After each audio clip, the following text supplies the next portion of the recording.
So we're here, it's the end of Alex Belfield's YouTube channel. He's decided to leave his subscribers, 370,000 of them, and go to his paid-only platform. I don't blame him. I know that the fans who are paying could blame him, and I've not really looked into it, into the sort of costs of his court case, but people are questioning about his £370,000 or whatever, or £350,000 or £300,000 that he's apparently spent on legal fees over the last few years and stuff like that. Who knows what it is? He hasn't disclosed it, nor does he have to. They were donations, surely, towards his legal fees and, towards his expenses. Maybe he's been paying his mortgage while he's not been getting paid. So all of his expenses whilst fighting his supposed defence against his case, or all these cases, maybe he's been paying his bills with it. I don't know. I don't know whether he gets paid off YouTube. I think that's where it started, when YouTube probably don't give him ads or anything anymore. So he's probably received a strike, so he doesn't get ad revenue anymore from his channel. It's just a bit of a sad result, really. Sort of been convicted of 2, got let off 2, I think, or convicted of 4 and let off of 4, or found not guilty of 4, shall I make clear. It's just a mad parade. How much time and attention goes into people's feelings nowadays is remarkable. It's very subject matter, isn't it? But I do believe in it, though. I don't think that, people's emotions don't matter. I don't think that, people's perceptions of danger don't matter. I'm not saying that they don't matter. I'm saying that, of course, they matter. But at what point can we implement an infrastructure that can identify the difference between, it's just the way it is, isn't it? You persuade a jury that you're really upset about something, they probably be inclined to believe you if they've never seen you before, never seen your baseline reactions to anything else, and you just turn up in court and go, "Yeah, that was terrible, that made me feel like I couldn't breathe. I couldn't walk outside the house without thinking about Cocoa Pops or Smarties. I just walked out the house, and ever since I tripped on that tube of Smarties in that shop, every time I go in the shop, I feel terrorised by Smarties. Everywhere I go, I see Smarties." And it's like, are they super focused on the problem, or is the problem creating the problem? Who knows? Of course, if you don't speak to anyone, then you never bother anyone. But, if somebody's mentioning your name, or someone's talking about you, then I believe you've got every right to respond and be as vivacious about it as politely possible. But I do think that Alex Belfield did go over the line here in some of the details and some of the tone of the emails. But can you really interpret the tone? I think he's just obviously been, they say sending emails at some strange times in the morning as well, 1 in the morning and stuff like that, 2 in the morning, so maybe he's a bit drunk, things like that. And maybe he did just go over the top, but he had opportunity to stop, didn't he? So I do think it's very unfortunate that he took it this far. I think it's commendable that his opinion and his YouTube channel should not be taken down. Maybe just the videos that were offensive or that really were involved with the case should be taken down, because the case was found with a conviction attached to it or whatever. But it just feels a bit bad for freedom of speech, especially when people were publicly sharing emails about him, and there's quite a few people against him.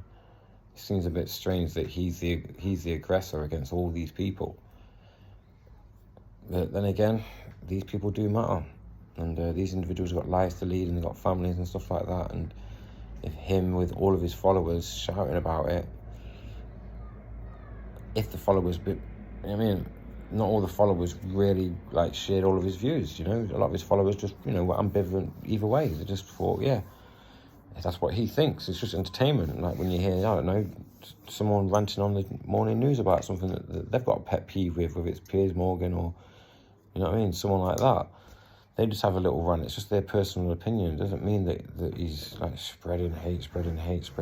It's just his opinion. It's just his thought, It seems that nowadays everybody's just into some sort of lockstep mentality where if you don't fall into line, then you're the problem to the extreme. You're the source you're the beginning of other problems.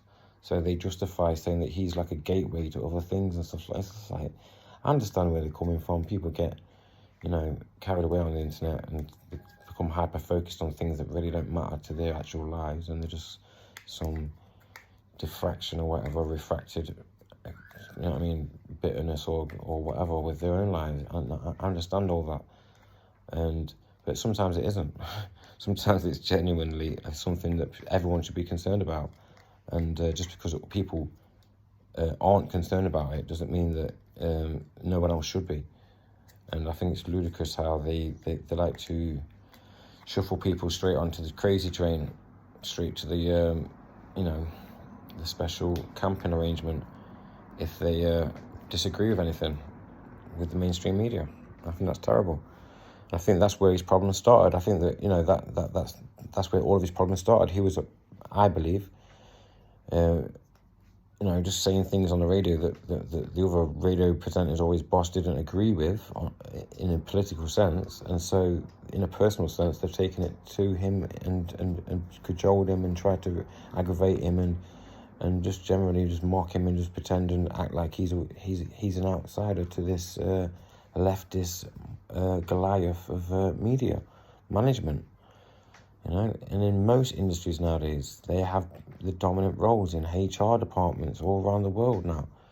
If you're not singing along to the tune, they'll put out the feelers in the interview. They'll read you to decide what your political, you know, affiliation or your political thoughts are in terms of the job. And that is the real issue that I think a lot of British people that follow Alex Belfield and people like that can really glean from this whole experience. That if you have got different opinions to people at work, and it's even worse for him because he was actually paid to be controversial.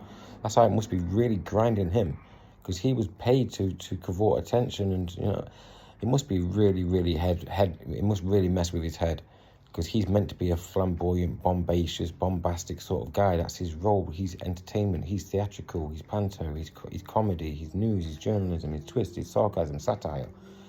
I mean, look at like Julian Cleary, whatever his name is, or all these people out there that said horrible, nasty things because it's just a joke. We've all got that side of us. It's the human nature to have balance of opinion and thoughts. The same way that people who don't agree with Alex Belfield have got no problem at all calling him a spineless this and a cowardice that and this and that and this and that and this con man and a this and that and this and that. But Alex Belfield saying that about somebody, he's a cold, heartless bully. He's this. He's a wretched, horrible, you know what I mean, judgmental guy. Always just spreading nothing but hate. But they say it about him as well. That's fair, isn't it? Isn't it? Anyway, I'm just like losing the will to live, just even reading about these ridiculous charges coming out nowadays in the UK, in the free world, supposedly. It seems that everybody wants to sort of live in China or something, or some other communist state like Russia or I don't know, North Korea or something, because people in Britain in power, it seems, in most of the key levers of power in most places, like councils and police departments and, you know, like social media, everywhere you look, they are proudly giving preferential treatment to their political allies, and they're cultivating a climate of war. They're calling each other comrades and allies and this and that, and everyone's going on like it's some big war against all the things that are wrong in the world. And if you're not in the gang that's trying to save the world, then you're the problem. And it's just blatant 101 Marxism, manipulation, social engineering on a mass scale, and people are just hook, line and sinker. There's nothing wrong with being a good person. There's nothing wrong with wanting to help the world. There's nothing wrong with trying to save the planet. There is definitely evidence of definite things that are going wrong. But the solutions they're putting forward are only more control and less financial freedom for everyone. Everything will cost more. So in reality, all these people are done, they're trying to save the world. They're just going to end their own world. So they're going to sacrifice themselves for the future generations without asking anyone. They've all agreed to destroy everyone's economy for the Green New Deal and whatever else it is that's sort of going ahead all around the world. And as a result, everyday people are fucking starving, and they can't get to work and this and that, and they can't pay the mortgage, or they can't do this or they can't do that because of their day-to-day bread and butter staples of economics are going up through the roof. Milk's going up, everything's going up. And there is only one reason why. It's not COVID, it's not the pandemic, it's not logistics, it's not new threats of anything else, it's not the war in Russia. It's the climate tax. It's the pomposity of the green movement. There is no doubt a lot of pollution that has occurred in the last 100 years that has done horrendous things to nature, killed God knows how many wildlife and creatures that never come back and stuff like that.